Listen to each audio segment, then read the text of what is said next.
Bonjour à tous, téléspectateurs de Business 24 Africa. Vous êtes à votre émission Business Matin spécial Bourse. Aujourd'hui, nous sommes comme d'habitude avec notre spécialiste maison Lodamas qui va nous faire le point des marchés financiers. Puis on va recevoir aussi un deuxième invité qui va nous parler d'un diplôme qui fait son entrée en Côte d'Ivoire. Voilà, chers téléspectateurs, je suis sûre que vous voulez en savoir plus. Donc ne bougez surtout pas. On revient tout de suite après ce qui suit.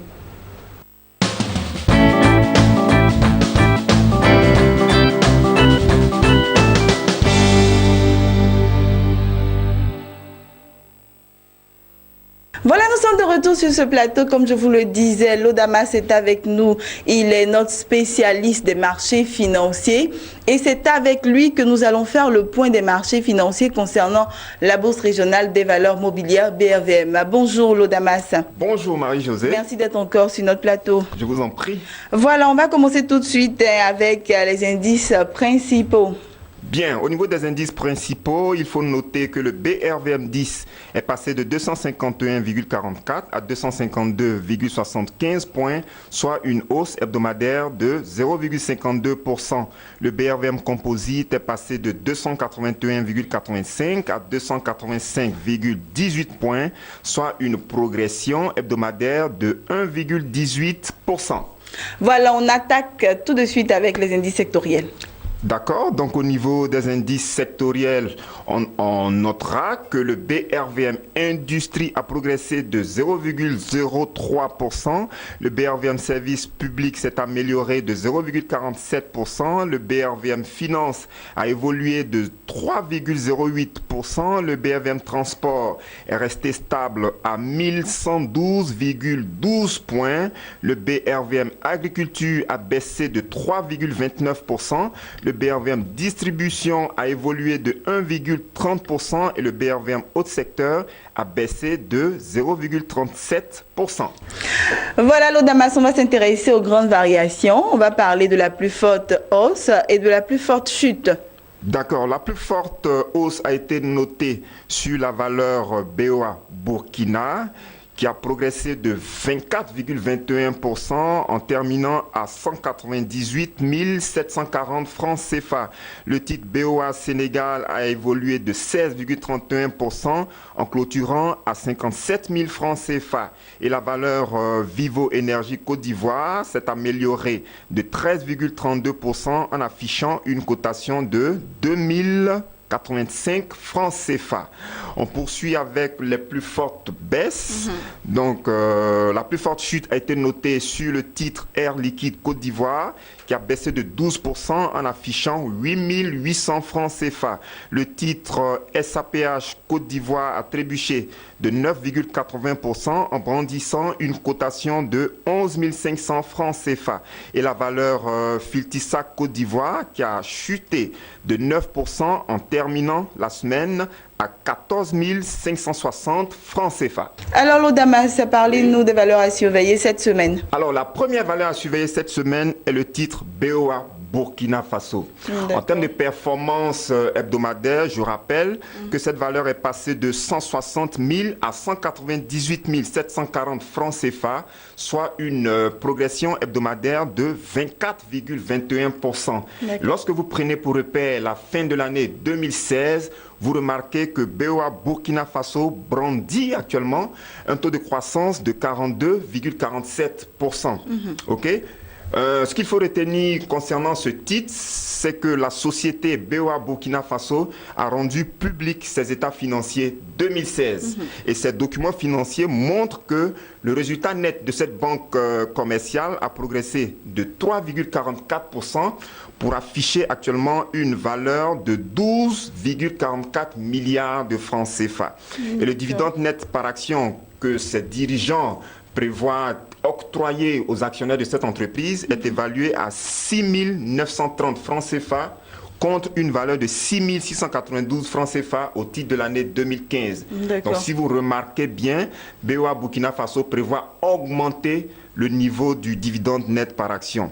Autre information aussi très importante, cette entreprise prévoit augmenter son capital qui passera donc de 11 milliards de francs CFA à 22 milliards de francs CFA. Donc vous constatez que BOA Burkina Faso prévoit doubler son capital.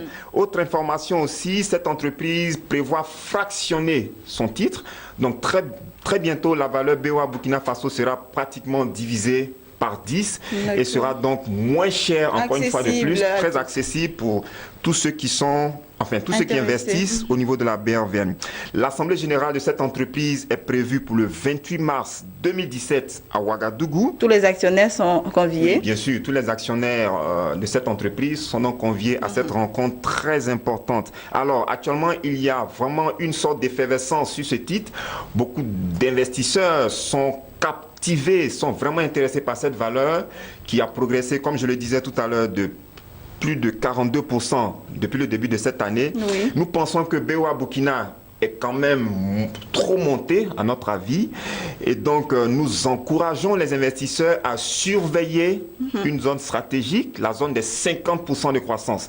On est pour l'instant à 42,47. Il est fort probable qu'à l'approche de cette zone de 50%, qu'on constate donc une sorte de correction sur la valeur BOA Burkina, parce que nous pensons qu'il est fort probable aussi que certains spéculateurs cherchent à encaisser leur plus-value lorsque la valeur BOA Burkina Faso va atteindre donc les 50% de croissance. Et les 50% de croissance correspondent à une cotation de 209 250 francs CFA. Pour l'instant, on est à 198 740 francs CFA. Donc il faut vraiment surveiller la zone, la zone des 209 000. Donc nous nous attendons beaucoup plus à une correction de ce titre-là dans les jours à venir. Deuxième valeur à surveiller, le titre BOA Sénégal, qui est passé de 49 005 francs à 57 000 francs CFA, soit une progression de 16,31%. Une progression hebdomadaire. Et lorsque vous prenez pour repère la fin de l'année 2016, vous remarquez que le titre BOA Sénégal affiche actuellement un taux de croissance de 21,28%. Alors, il faut surveiller de près cette valeur parce que elle est en train de rendre public ses états financiers 2016. Et pour ceux qui ont déjà la primeur de l'information, on se rend compte que le résultat net affiché à fin 2016 au niveau de cette banque est de 4,051 milliards de francs CFA.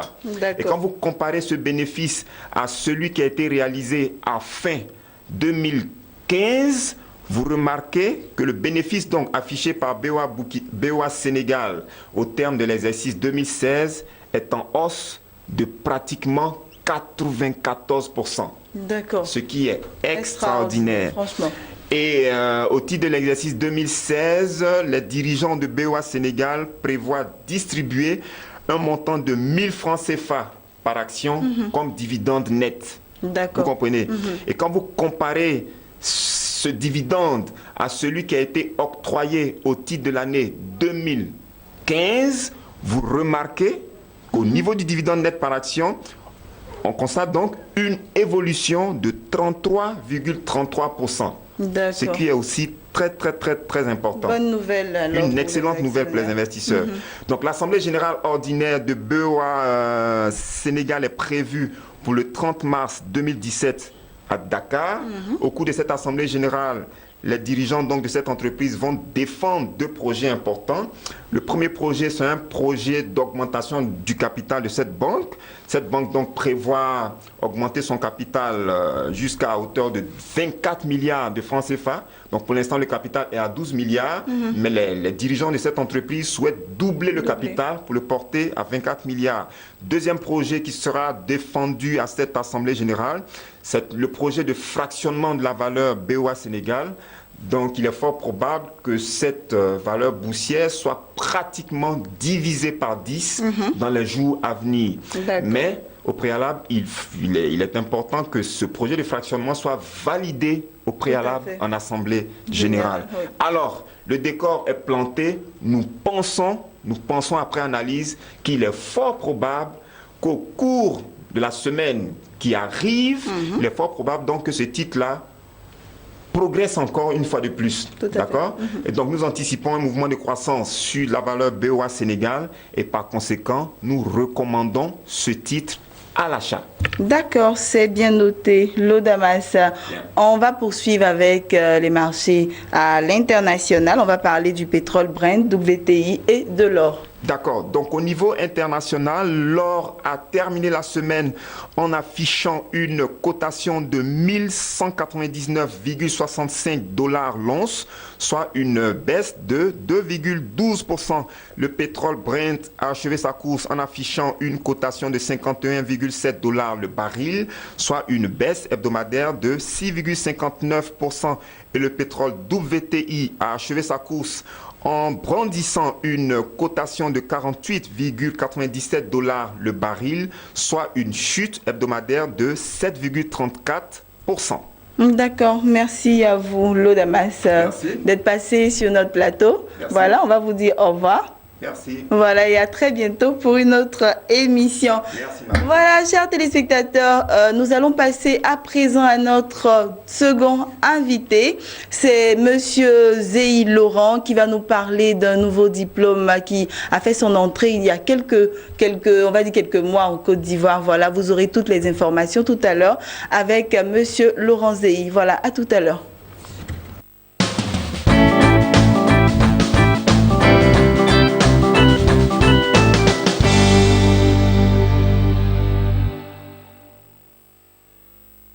Voilà, chers téléspectateurs, nous sommes de retour sur ce plateau et juste après le point des marchés financiers, nous recevons un autre invité qui va nous parler d'un nouveau diplôme réservé aux cadres en activité qui a fait son entrée en Côte d'Ivoire depuis quelques temps. Il s'agit de l'Executive Doctorate in Business Administration. Nous sommes sur ce plateau avec le directeur du Centre international de développement des compétences. Il s'agit du CIDEC en abrégé et c'est lui qui va nous parler de ce diplôme-là. Alors bonjour Monsieur Laurent Zeyi. Bonjour. Merci d'être sur notre plateau. Voilà, vous êtes le directeur du Centre international de développement de compétences CIDEC en abrégé et vous êtes sur ce plateau, comme je le disais tantôt, pour nous parler d'un diplôme. Il s'agit de quoi exactement? Alors, il s'agit de l'exécutif DBA. D'accord. Le sigle DBA signifie Doctorate in Business Administration. D'accord. D'accord. C'est un diplôme qui est créé à l'origine par la Harvard Business School aux États-Unis pour satisfaire une demande internationale, celle exprimée par des cadres expérimentés qui souhaitent, à partir de leur expérience managériale, rédiger et soutenir une thèse de doctorat visant à être publiée. D'accord, Monsieur Laurent Zeyi, parlez-nous un peu de la cible de ce diplôme-là. Oui. Alors, ce diplôme s'adresse uniquement aux cadres, dirigeants et managers ayant au minimum 5 ans d'expérience professionnelle à un poste de management et titulaires d'un diplôme de Bac plus 5 au moins. D'accord. Bac plus 5 au moins.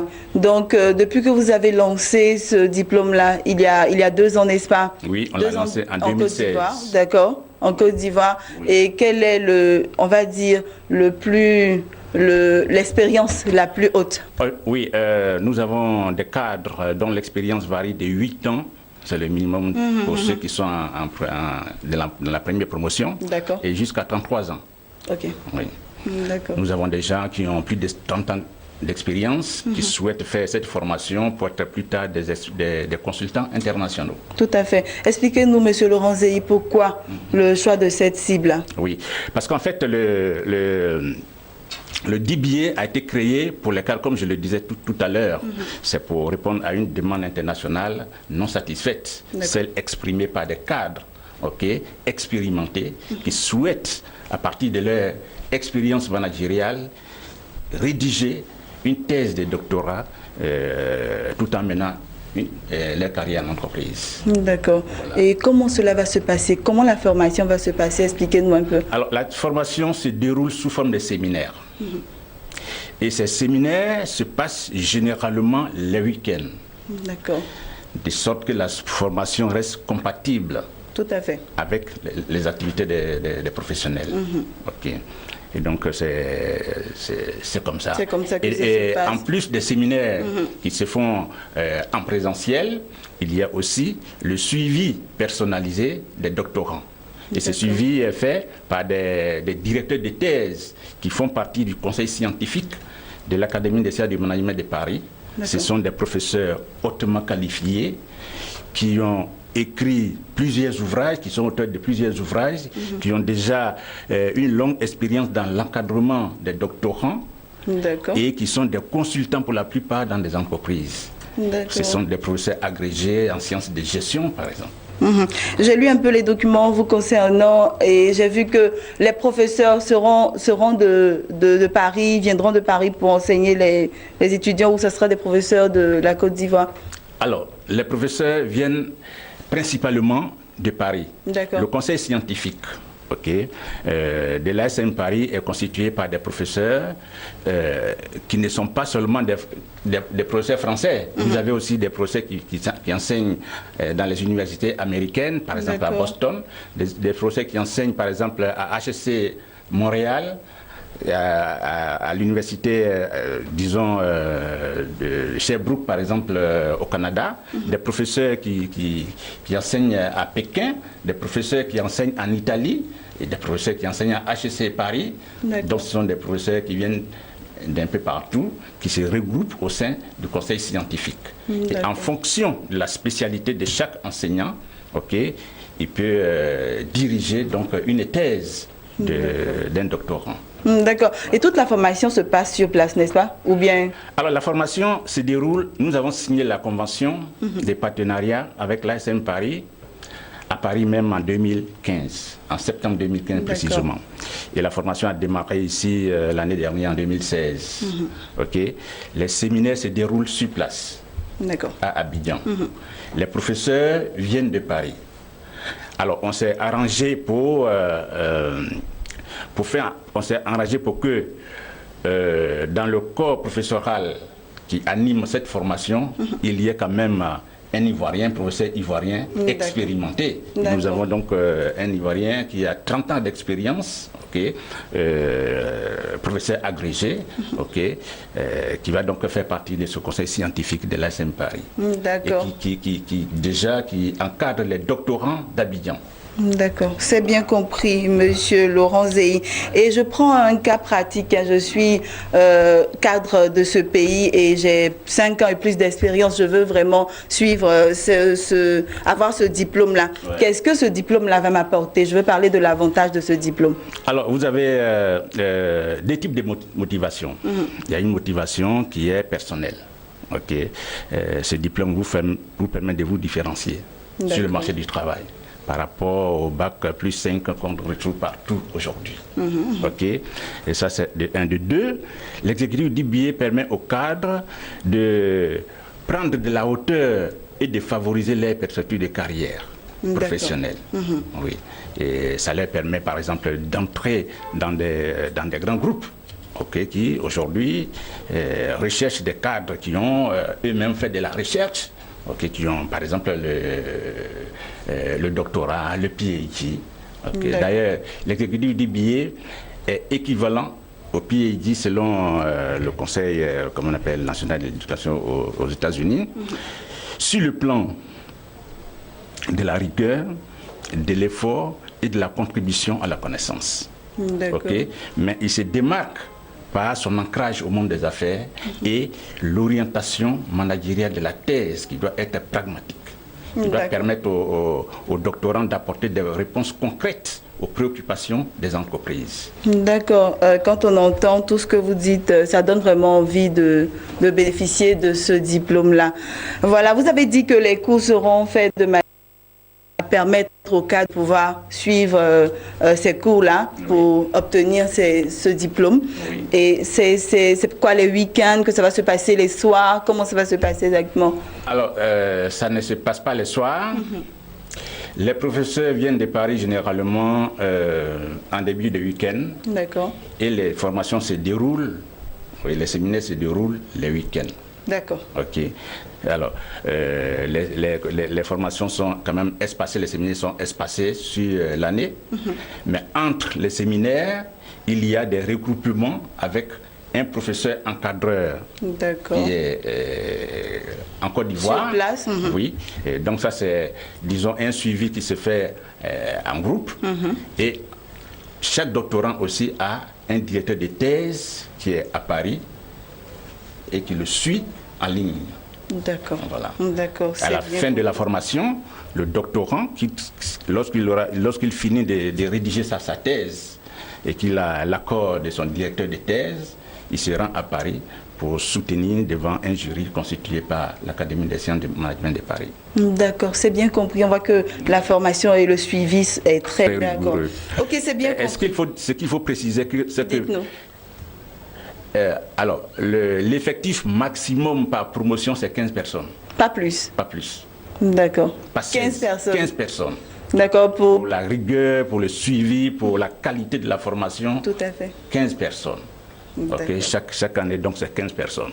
Déjà, pour la deuxième promotion, il y a déjà les inscrits, les directeurs, des gens qui étaient généraux, même un haut cadre de la BAD qui fait partie déjà de la deuxième promotion. Les gens ont commencé à s'inscrire. Okay. Voilà. Il y a des gens qui viennent même des pays étrangers. Dans la première promotion, il y a un Gabonais qui quitte le Gabon pour venir faire la formation en Côte d'Ivoire. Pour la deuxième formation, il y a des Tchadiens, des